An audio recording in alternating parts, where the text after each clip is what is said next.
Le Mashiach sera un roi de la maison de David. Rambam, commentaire de la Mishnah, traité Sanhedrin, chapitre Chelek, principe numéro 12.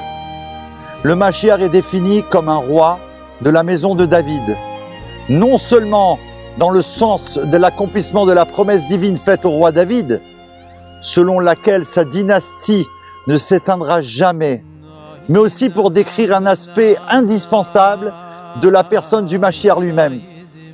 David cumula deux qualités en apparence opposées.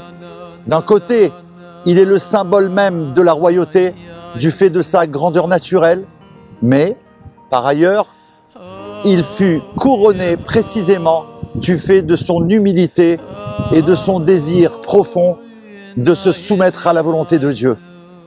En fait, ces qualités sont interdépendantes. David était humble et effacé au point de ne tenir aucun compte de ce que les autres pensaient de lui. Il ne fut jamais un politicien conduit au pouvoir par ses pairs et recherchant sans cesse leur faveur. Il ne fut jamais effrayé de faire ce qui était droit et ce qui contribuait à renforcer l'honneur de Dieu. Il faut donc se préoccuper uniquement de ce qui est juste, non pas de ce qu'en pensent les autres. Ce sera l'attitude du Mashiach. Et en l'adoptant, on devient le roi de sa propre personne et de son entourage. Le début de la délivrance est un engagement humble à faire le bien.